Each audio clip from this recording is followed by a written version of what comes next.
새해를 기쁘게 열어주신 하나님 아버지의 은혜와 평강이 성도 여러분에게 충만하시기를 축원합니다.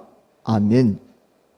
2022년이 열어놓은 시간의 강물을 따라 두 번째 증검돌에 조심스럽게 발을 내딛습니다. 선하신 하나님의 인도하심에 따라 영혼과 연결된 시간을 누릴 수 있기를 축원합니다. 아멘. 새해 첫 주간을 지내 보셨는데 뭐 좀 달라진 것이 있습니까? 전혀 달라진 것이 없고 현실 여전히 어둡지만 이스라엘 백성처럼 불기둥과 구름기둥으로 우리를 인도하실 하나님을 전적으로 신뢰합시다. 아멘. 새해 작은 바람이 있다면 연약한 것들을 쓰다듬고 빛나지 않는 것들을 사랑하고 외롭고 쓸쓸한 사람들 곁에 설 수 있으면 좋겠습니다. 그래서 명랑함으로 주변을 물들이고 작고 사소한 일에도 감사할 수 있기를 원합니다. 정치판에 들려오는 소라는 소리들로 세상이 어지럽습니다. 대선 전국이 심상치 않아 걱정하며 기도합니다.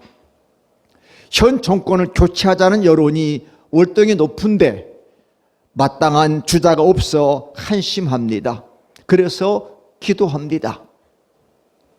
기도, 영어로 플레이어라고 하는 것은 단순히 손을 모으는 행위가 아니라 바라는 바를 이루기 위한 자신의 의지를 포함하고 있습니다.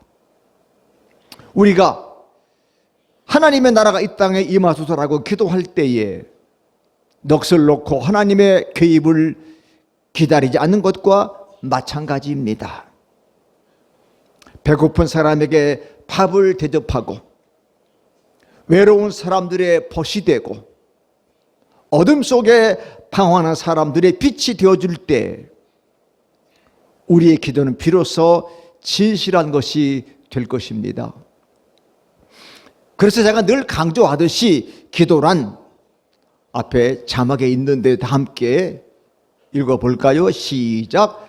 내 뜻을 하나님의 뜻에 굴복시키는 것, 그게 기도입니다. 내 뜻이 하나님 뜻에 순종하면 구하지 않아도 하나님 우리에게 주시는 절대 선하신 하나님이심을 믿읍시다. 새해, 새로움, 뉴. 이 새로움은 그저 오는 것이 아니라 낡은 것과 달아 빠진 것과 결별한 일부터 시작됩니다. 오늘 편지, 사도 베드로의 편지에서 베드로 전서인데 이것은 진리의 순례자로 살아가지만 고난 중에 있는 성도들에게 보내는 위로의 편지에서 비록 고난 중일지라도 성도의 정체성을 잃지 말라고 권면하면서 신령한 것들을 읽게 웁니다. 옛날부터 교회에서 잘 사용하고 있는 말이 신령하다. 우리 신령을 우리는 산신령 뭐 이렇게 얘기하는데 그 영적이다 말이야. 신령하다는 말은 영적이다. 스피리추얼.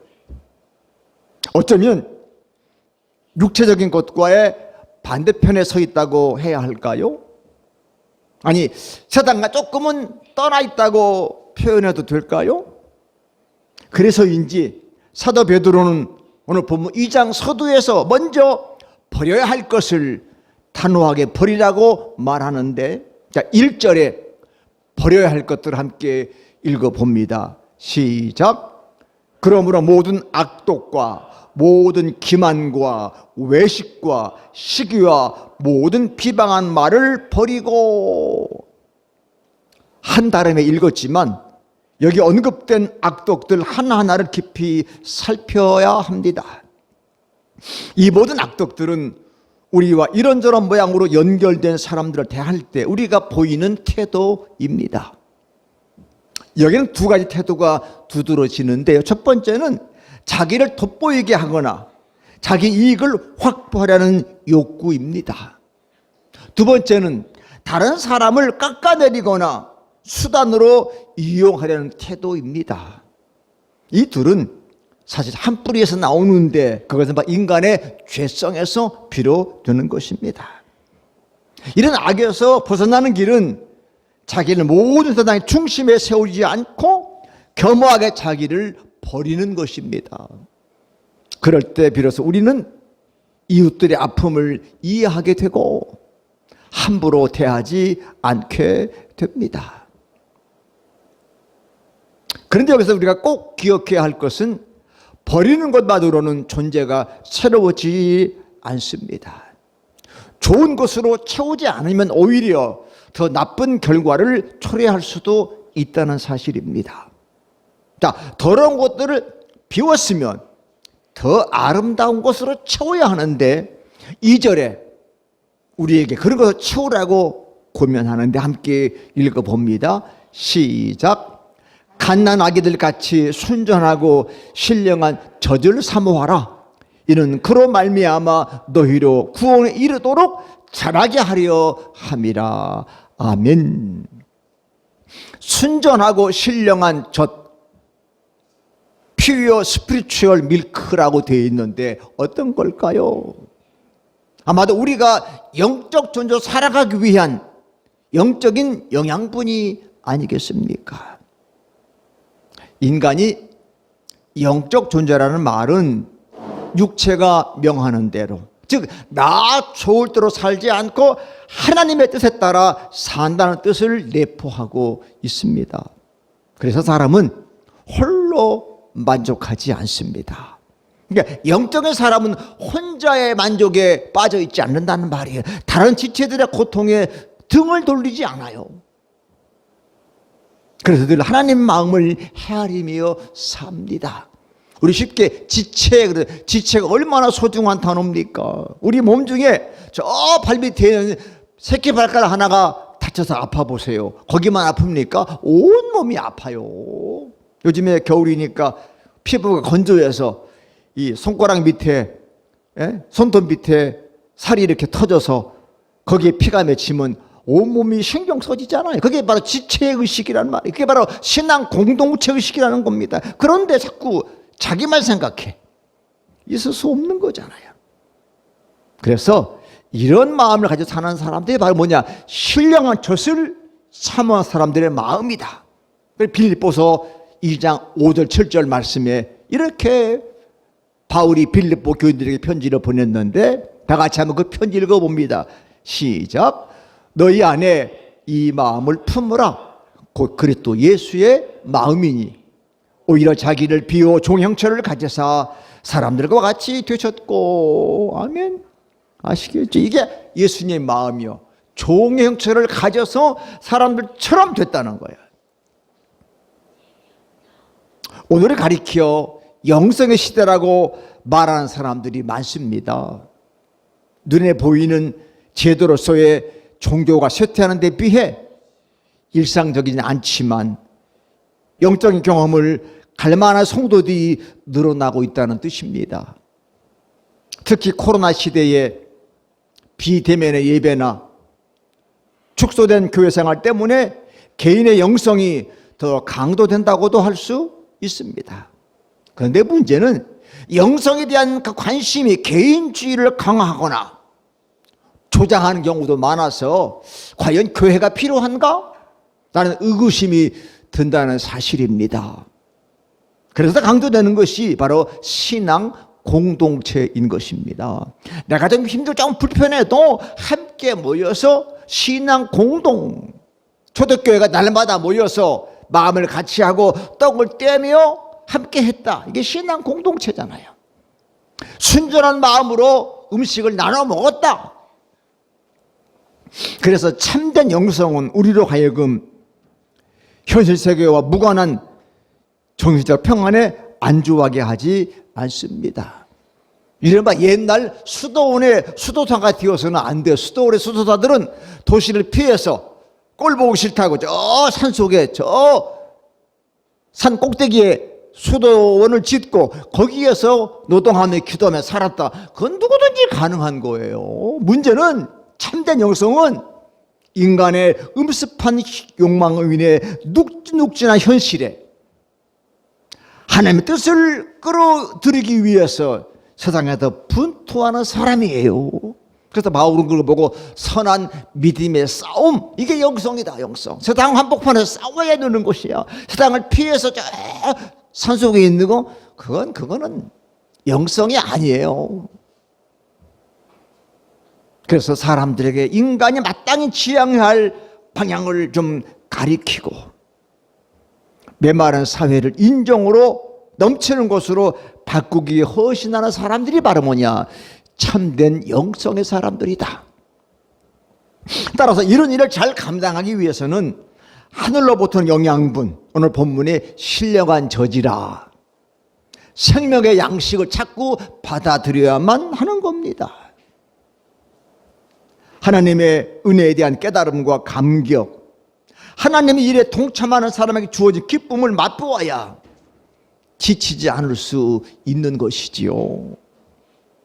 그런 기쁨을 맛본 사람들에게서 우리는 순수하고 천진함을 봅니다. 그러니까 영성의 사람들은 천진하고 순수해요. 그들의 얼굴은 맑고 눈빛은 온순하고 정답습니다. 그들은 무거운 현실에 짓누르기는커녕 명랑함으로 주변에 드리운 우울과 어둠을 몰아냅니다. 우리가 정정 순전하고 신령한 저절을 사모하는 사람이라면 자꾸만 이런 예수 그리스도 앞으로 나아가야 합니다. 예수님처럼, 예수님을 닮아야. 그래서 우리가 부르는 찬송가에 예수 닮기 원합니다. 예수를 닮는다. 그래야 우리의 마음이 어떻게 해요? 순전하고 신령하게 되는 거다. 그래서 예수님의 뜻을 여쭙고 예수님 말씀으로 속을 가득 채워야 하는 거예요. 예수님께서 이웃을 대하셨던 것처럼 우리도 이웃을 그렇게 대해야 합니다. 오직하면 예수님이 내가 너희를 이렇게 사랑한 것처럼 너희도 서로 사랑해라 우리에게 가르쳐 주시지 않습니까? 근데 이것은 자기를 내려놓을 때, 자기를 내놓음의 모습으로 나타난다는 거죠. 저는 그래서 헨리 나우엔이 얘기했죠. 상처 입은 치유자라는 말을 자주 인용합니다. 나도 상처를 입었지만 다른 상처 입은 이웃을 치료하기 위해서 내 몸에 감겼던 붕대를 풀어서 다른 사람의 상처를 싸매어주는 것, 그게 바로 상처 입은 치유자가 아니겠습니까? 우리가 상처받은 이웃을 위해 기꺼이 자신을 내어줄 수 있는 것은 우리 삶에 고통이 없기 때문이 아니에요. 물질적으로 여유가 있어서도, 시간이 넉넉해서도 아닙니다. 다 부족해요. 다 부족해.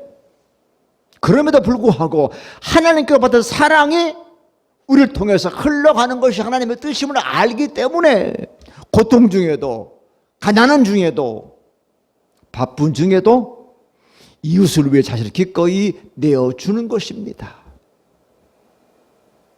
그래서 순전하고 신령한 젖을 먹은 사람은 결코 비애감에 사로잡히지 않습니다.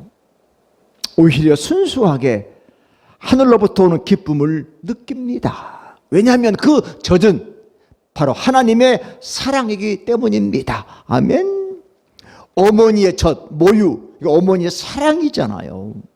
여러분, 아무리 분유가 고급으로 개발되어도 모유를 대신할 수 없다고 하지 않습니까? 왜? 거기에는 어머니의 사랑이 그 모유에는 담겨 있어요. 그래서 어머니가 몸이 불편하고 마음이 좀 찌뿌둥할 때 애기가 배탈이 난다고 그러잖아요. 똑같은 모유인데 엄마의 정신 상태에 따라서 그 모유가 달라진다는 거예요. 그러니까 어머니의 사랑이 그 모유 속에 들어있는 거니까 분유는 절대 그 사랑을 그 속에 담아낼 수가 없는 거란 말이에요. 여기 그러니까 신령한 젖이란 말이 얼마나 우리에게 은혜가 되는 단어인지 몰라. 이것이 바로 하나님의 사랑의 우주다. 사랑의 젖이다.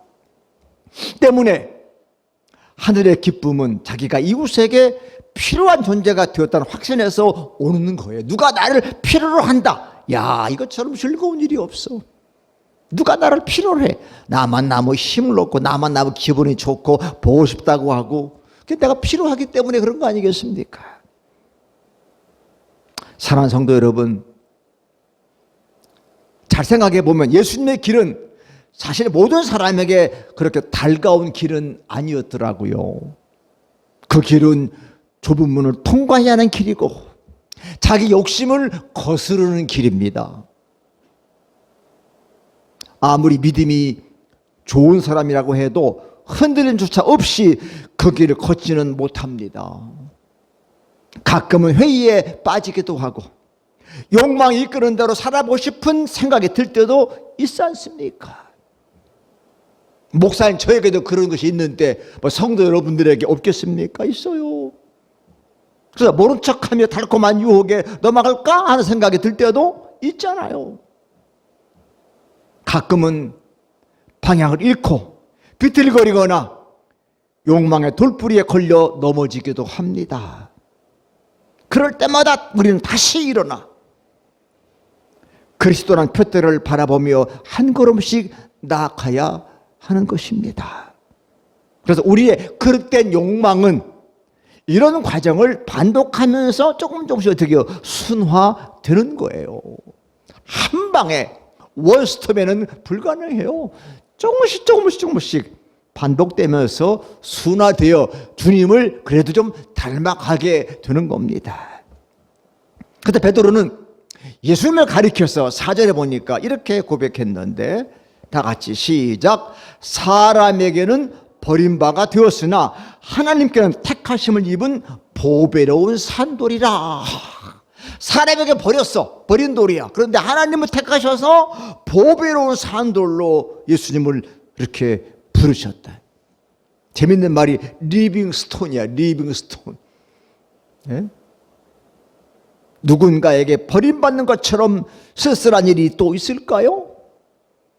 우리는 버림을 받을까 두려워 세상과 적당한 선에서 타협하며 살지만 예수님은 버림받음을 두려워하지 않으셨습니다. 세상이 버린 돌을 하나님께서는 새하늘과 새 땅의 모퉁이 돌로 삼으셨습니다. 이 표현 속에서는 베드로의 표현력을 봐요. 베드로 좀 무식한 사람인 줄 알았는데 베드로 전서 후서 읽어보면 야, 베드로가 이 유머가 있고 대단한 그 작가구나. 왜? 예수님 갈릴리 오브 시몬에게 별명을 붙였어. 별명을 뭐라고 붙였어? 너는 베드로라. 베드로가 무슨 말이에요? 반석. 흔들리지 않는 큰 돌이 베드로예요. 베드로라고 부르셨어.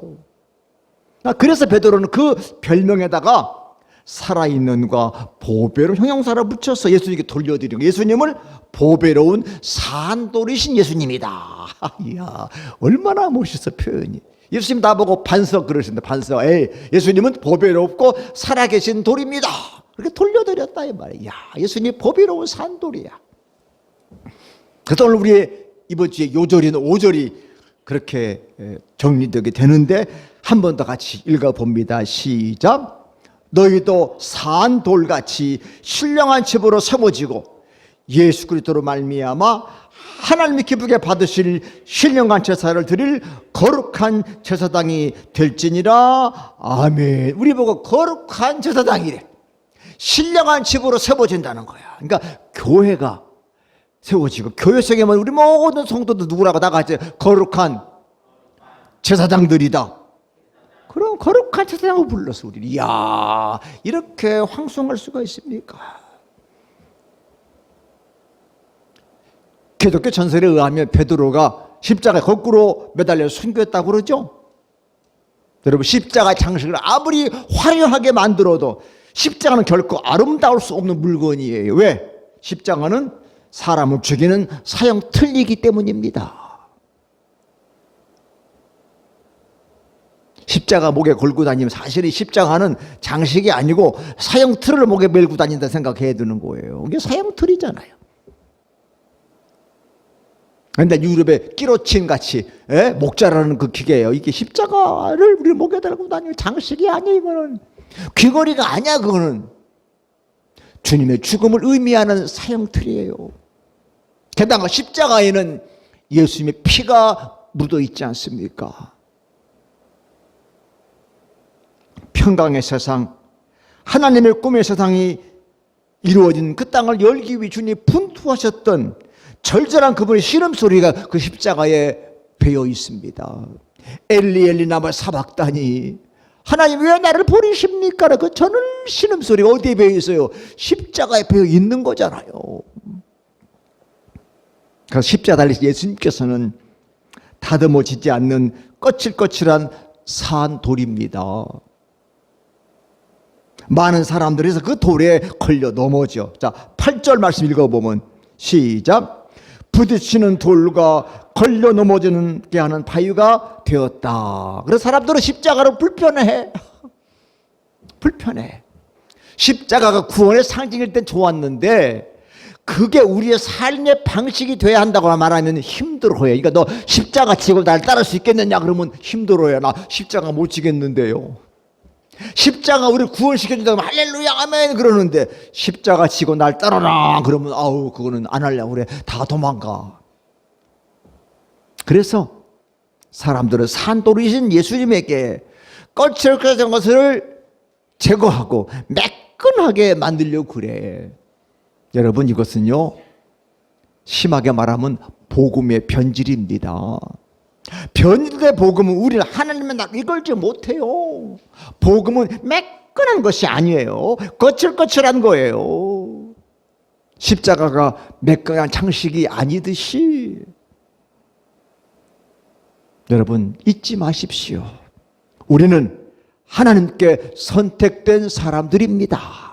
자, 9절 상반절 같이 읽어봅니다. 시작. 너희는 택하신 족속이요 왕 같은 제사장들이요 거룩한 나라요 그의 소유된 백성이니. 아멘. 야, 이 족속이라는 말이 뭐예요? 백성 같은 말, people. 거룩한 나라, holy nation. 야, 거룩한 나라야. 대한민국이 어떻게 거룩한 나라가 될 수 있습니까? 근데 우리는 거룩한 나라야. 그의 소유된 백성이라고 하는 것이에요.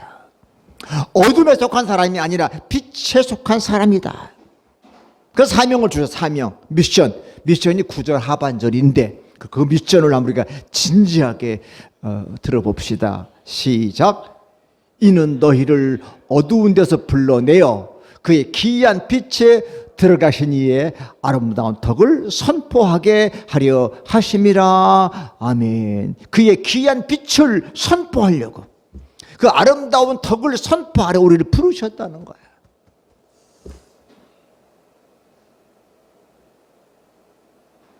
신령한 저들 사모하고 우리는 산돌같이 신령한 집으로 세워진 사람들임을 명심해서 5절 하반절 말씀처럼 하나님께서 기쁘게 받으실 거룩한 제사장으로 살아갑시다. 아멘. 그래서 사도 베드로는 시편 118편 22절을 인용해서 7절에서 이렇게 멋지게 편지하고 있는데 한번 우리 결론적으로 읽어봅니다. 시작. 그러므로 믿는 너희에게는 보배이나 믿지 않은 자에게는 건축자들 버린 그 돌이 모퉁이의 머릿돌이 되고. 아멘. 우리의 보배, 보물. 성경에는 보물이라고 한 데 있고 프리시우스, 귀중하다, 귀중한 것으로. 그리고 머릿돌, 캡스톤, 머릿돌, 주춧돌이 되게 했다는 거예요. 세상에 건축 전문가들 쓸모없다고 버린 그 돌멩이가 하나님 때문에, 그래서 십자가 때문에 모퉁이의 머릿돌이 되었습니다. 할렐루야. 모퉁이의 주춧돌이 된 거야. 그러므로 우리는 힘들고 어렵더라도 거룩한 제사장의 정체성을 상실하지는 말고 예수님의 아름다운 심을 세상에 드러내는 존재가 되어야 할 것입니다. 왜냐하면 이제 우리는 하나님의 긍휼하심을 입은 하나님 백성이기 때문입니다. 이 긍휼이라는 말은 우리만 쓰는 말이 성경에 불쌍히 여겨주셨어. 하나님 우리를 불쌍히 여기셨기 때문에 우리도 이제는 이웃을 불쌍히 여겨야 돼. 그래서 구체적으로 거짓 없는 사랑과 거룩한 행실로 삶을 살아가야 합니다. 에휴, 기독교인이 인정받을 게 없어 그러면 안 돼. 아, 저 사람 기독교는 인정이 많다. 우리를 불쌍히 볼 줄 안다. 그런 마음을 가져야 돼요. 정치인들을 우리가 왜 욕합니까? 정치인들이 백성을 불쌍히 여겨야 되지. 백성을 표로 이용하면 안 돼. 표로 수단으로 삼으면 안 돼. 그건 정치인들이 아니야. 백성은 수단이 아니야. 섬기고 사랑해야 할 귀중한 사람들이지 않습니까? 말만 성결인이 아니라 성결교회 교인답게 살아갑시다. 이제 다시 새해를 맞이하여 성도다움과 교회다움을 회복해야 합니다. 우리는 그리스도의 편지이고 하나님의 아름다움을 드러내는 새 생명의 향기입니다. 요즘은 뭐 아로마 테라피 그러잖아요. 향기로 치료한대잖아요. 그 향기는 인위적이야. 우리의 삶이 만들어낸 향기는 그 어느 누구도 만들어낼 수 없는 놀라운 향기잖아요. 더군다나 그리스도를 통해서 드러나는 새로운 삶의 향기는 참으로 소중한 것입니다. 사랑하는 성도 여러분, 세상이 어둡다고 투덜대기보다는 저도 참 잘 투덜대는 사람이 있는데 요즘 나이 들어서 귀찮아 그런지 혹은 무관심인지 아니면 조금이라도 내가 좀 사람이 돼서 그런지 몰라도 좀 덜 투덜거리고 차라리 더 좋은 세상을 만들기 위해서 아주 작은 실천이라도 시작하는 용기를 냅시다. 다 같이 아주 작은 실천이라도 시작하는 용기를 냅시다. 우리가 보고 다시 하자. try again. 야, 다시 하자. 그게 시작이잖아. 새해 다시 한번 해보자. 아이, 맨날 하는 거 아니야. 다시 해봐. 될 수 있을 거야. 다시 해보자. 다시 해보자. try again. 그게 참 될 때가 있어요. 될 때가 있어요. 새해가 우리에게 잊을 수 없는 영적인 신령한 발전의 시간이 되기를 간절히 축원합니다. 아멘. 기도합시다. 하나님, 우리를 부르셔서 신령한 돌로 세상의 건축가들이 쓸모없다고 내버리는 돌멩이를 주님은 주수셔서 우리를 모퉁이의 머릿돌로 신령한 집으로 세워지는 교회 일원으로 삼으신 거 감개의 무량입니다. 코로나 핑계대더라도 아무리 힘들고 어렵더라도 우리는 거룩한 제사장으로 부름받은 하나님의 백성임을 잃지 않고 이 땅에 주님의 아름다우심을 전하는 향기요 편지요 지체가 되기를 소망합니다. 아니, 그렇게 살겠습니다. 작은 실천을 낼 수 있는 용기를 가지고 한 걸음 한 걸음 내 뒷길 싸우니 주여 일마다 때마다 도와주셔서 작은 예수로 멋지게 살았다 칭찬받는 우리들 되게 하여 주옵소서. 그렇게 할 때 이 새해가 의미 있는 줄로 믿습니다. 새날인 줄로 믿습니다. 감사드리옵고 예수님 귀하신 이름으로 간절히 기도합니다. 아멘.